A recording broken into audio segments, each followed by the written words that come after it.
that happen to love basketball.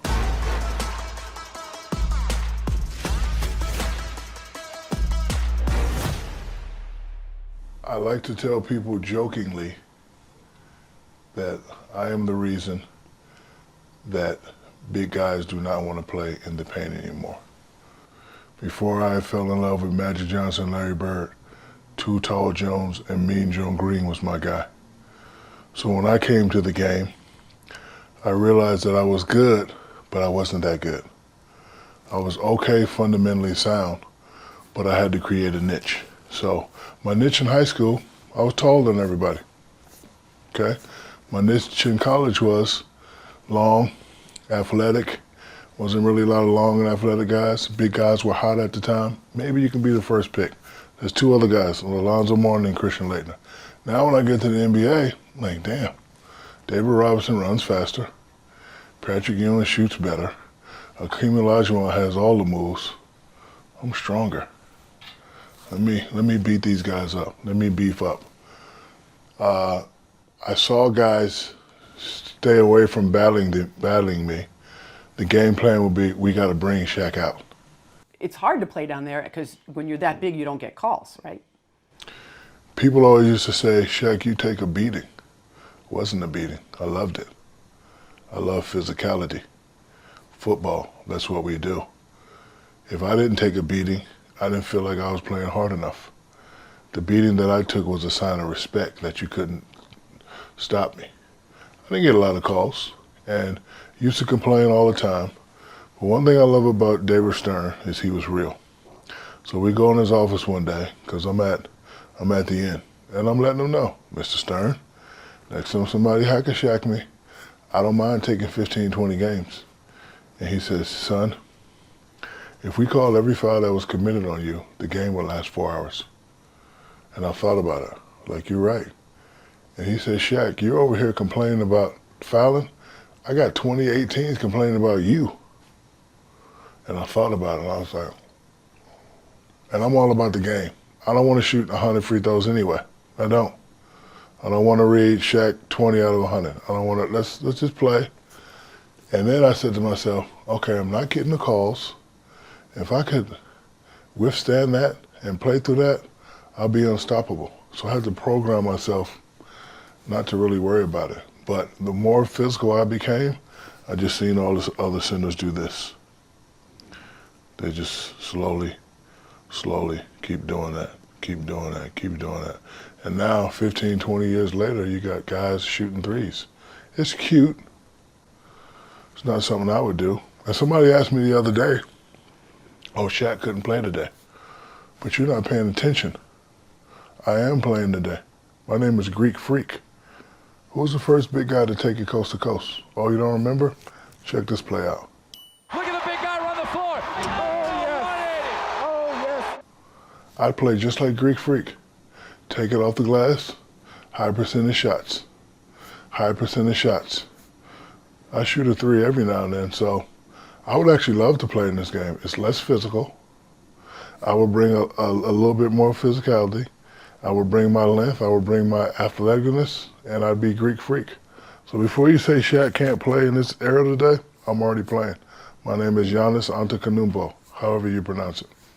So when you watch the game today, all the centers that are playing, is there one that you say, well, he could dominate in the post? It's one or two guys I think that if they put their mind and effort to it, they could dominate in the post. One is a New Jersey native, goes by the name of Karl Anthony Towns. He's fundamentally sound, he's long, and he can shoot. The advantage he has is they're not going to double team you, so you're down there one-on-one. Go to work. The other guy is Joel Embiid. Bigger, beefier. You should be able to punish down there. But these guys like shooting jumpers. Yes, it's pretty, but at the center position, you're supposed to be the most efficient piece on the floor. Like, that's back when I played, you know, you got guys shooting 57, 60, 62, 63, 64%. Like, if I didn't shoot over 70%, I was upset. But now, you know, I was always taught the things that are difficult, you have to make it simple.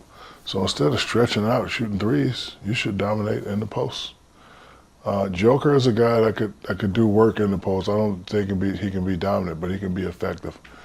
So they're not in part because all the analytics guys from those respective teams are telling them this is no longer a high percentage shot. What do you say to those guys?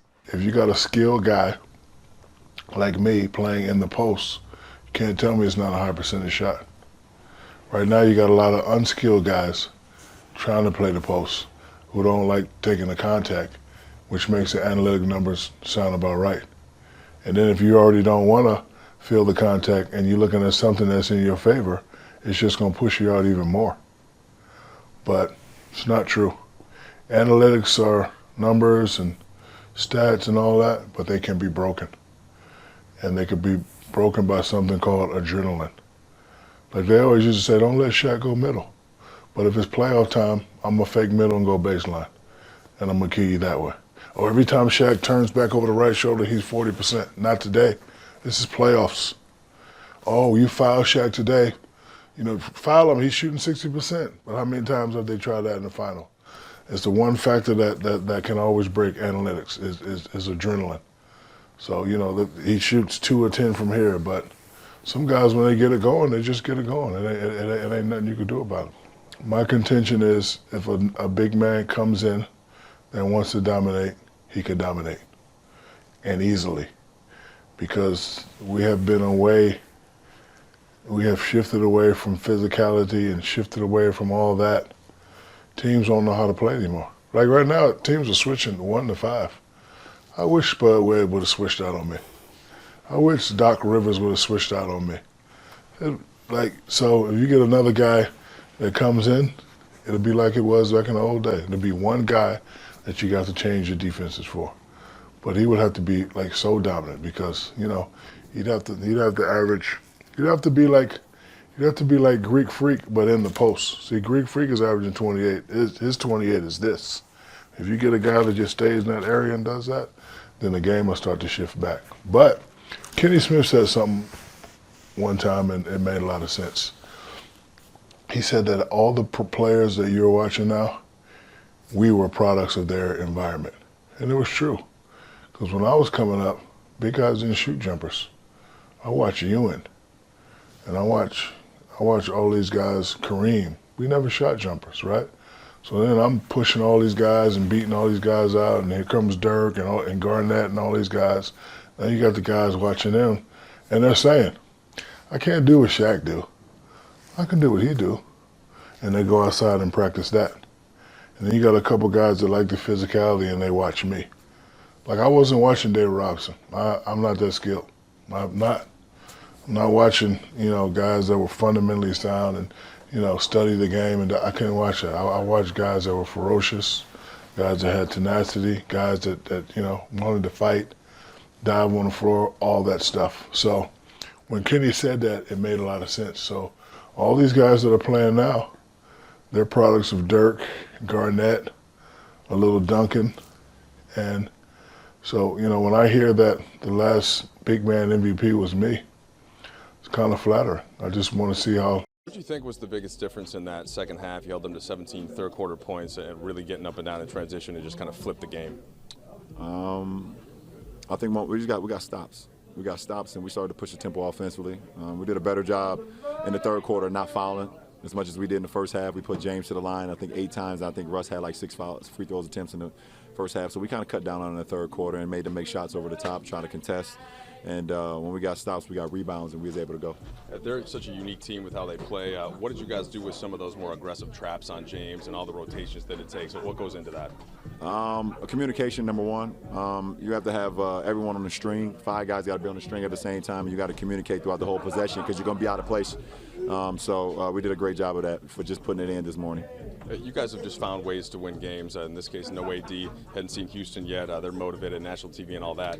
Anything additional to just kind of keep building on what you've been learning about this team throughout the season? Well, we want to continue to get better, you know, and we want to stay even-keeled throughout the whole season. It's an 82-game season, and we did that. We hated the loss that we had the other night against Orlando, so we had a couple of days to kind of just reshape, refocus, and start the second half of the season the right way, and we did that tonight. LeBron, you talked about getting stops in the third.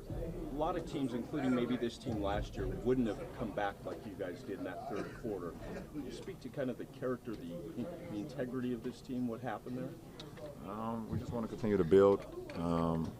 It's not about what happened last year. It's about what's going on right now, today.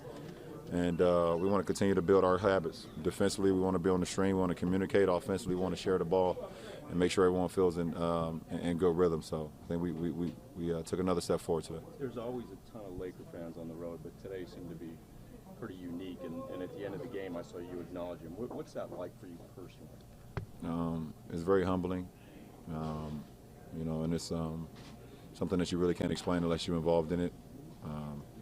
But we love the Laker faithful, either when we in Staples Center or when they travel with us. And tonight they showed their asses, and we just try to give it back to them by performing the way we played on the floor.